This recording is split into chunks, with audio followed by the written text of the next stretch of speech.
یہ وہ بادشاہ ہے جسے ہوا، پرندے اور جنوات حکم مانتے تھے، مگر اس کا دل صرف اللہ کے سامنے جھکتا تھا۔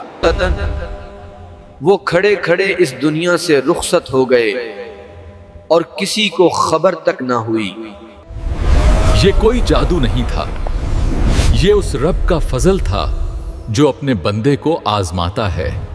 حضرت سلیمان علیہ السلام حضرت داؤد علیہ السلام کے گھرانے میں پیدا ہوئے، جہاں نبوت، عبادت، عدل اور ذمہ داری فضا میں رچی بسی تھی۔ بچپن ہی سے ان کی طبیعت عام بچوں سے مختلف تھی۔ کھیل کود کے بجائے خاموشی، غور و فکر اور اللہ کی یاد ان کے مزاج کا حصہ تھی۔ حضرت داؤد علیہ السلام نہ صرف ایک نبی بلکہ ایک عظیم بادشاہ بھی تھے۔ اس لیے سلیمان نے بچپن ہی سے حکومت کے معاملات، رعایا کے حقوق اور انصاف کے تقاضے اپنی آنکھوں سے دیکھے۔ یہی وجہ تھی کہ کم عمری میں ہی اللہ نے انہیں غیر معمولی فہم عطا فرمائی۔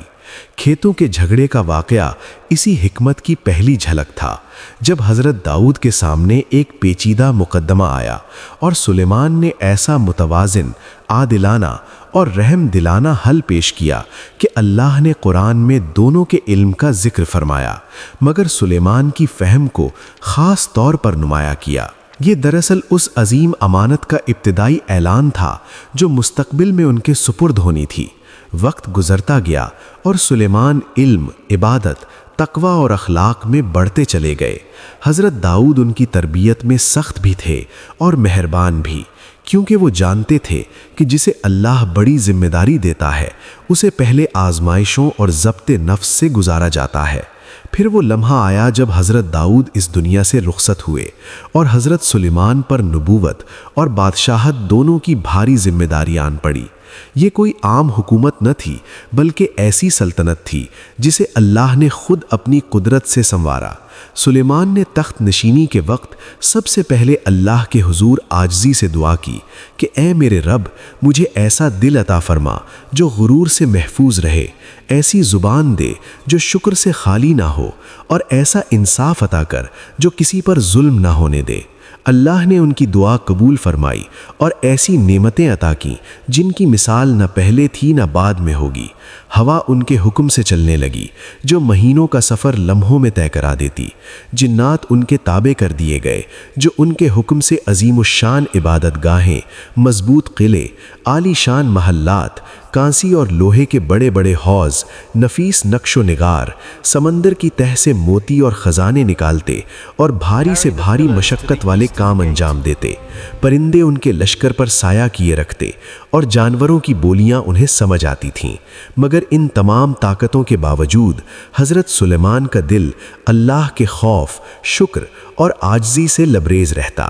ایک مرتبہ جب وہ اپنے عظیم لشکر کے ساتھ روانہ ہوئے اور چیونٹیوں کی وادی آئی تو ایک ننھی چیونٹی کی آواز بھی ان کے کانوں تک پہنچی جس نے اپنی قوم کو خبردار کیا۔ سلیمان مسکرائے اور فوراً اللہ کا شکر ادا کیا کہ اے میرے رب، تو نے مجھے ایسی نعمت عطا فرمائی کہ میں ایک کمزور مخلوق کی فریاد بھی سن سکتا ہوں۔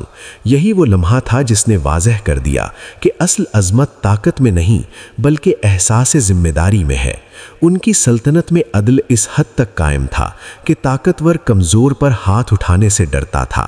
فیصلے خواہش یا غصے پر نہیں بلکہ حق اور اللہ کے خوف پر ہوتے تھے۔ مگر زندگی صرف نعمتوں کا نام نہیں بلکہ آزمائشیں بھی اس کا حصہ ہوتی ہیں۔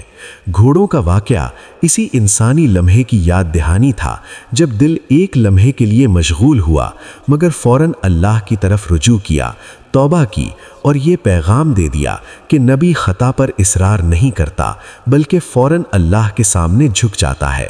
پھر ملکہ بلقیس کا واقعہ پیش آیا جو عقل، اقتدار اور شان و شوکت کی مالک تھیں مگر توحید سے ناواقف تھیں۔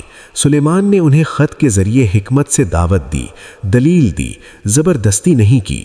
پھر ان کا تخت پلک جھپکنے سے پہلے حاضر کروا کر فرمایا کہ یہ میرے رب کا فضل ہے تاکہ وہ مجھے آزمائے کہ میں شکر گزار بنتا ہوں یا ناشکرا۔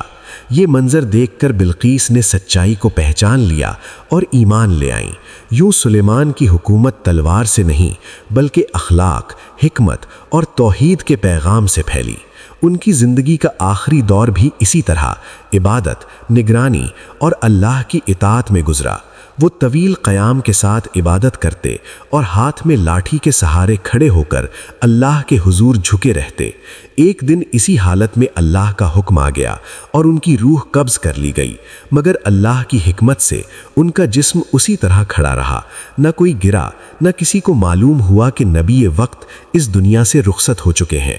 جنات جو ان کے تابع تھے اور سخت ترین کاموں میں لگے ہوئے تھے، یہ سمجھتے رہے کہ سلیمان زندہ ہیں اور انہیں دیکھ رہے ہیں۔ اسی خوف اور نظم کی وجہ سے وہ مسلسل کام کرتے رہے۔ کہیں عظیم تعمیرات جاری تھیں، کہیں عبادت گاہیں مکمل ہو رہی تھیں، کہیں سمندر کی گہرائیوں سے خزانے نکالے جا رہے تھے اور کہیں بھاری دھاتوں کے بڑے بڑے ڈھانچے بنائے جا رہے تھے۔ دن ہفتوں میں اور ہفتے مہینوں میں بدلتے گئے، مگر کسی کو حقیقت معلوم نہ ہوئی، یہاں تک کہ اللہ نے اپنی قدرت سے ایک معمولی سی مخلوق یعنی دیمک کو حکم دیا کہ وہ اس لاٹھی کو کھانا شروع کرے جس کے سہارے سلیمان کھڑے تھے۔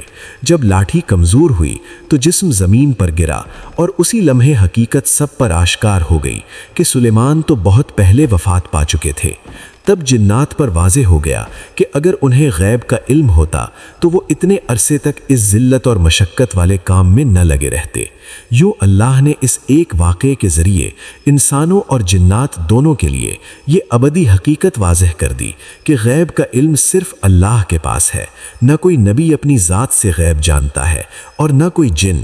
حضرت سلیمان کی وفات بھی ان کی زندگی کی طرح توحید، عاجزی، عدل اور اللہ کی عظمت کا اعلان بن گئی، اور قیامت تک کے لیے انسانیت کو یہ سبق دے گئی کہ اصل بادشاہت اللہ کی اطاعت میں ہے اور اصل کامیابی بندگی میں ہے۔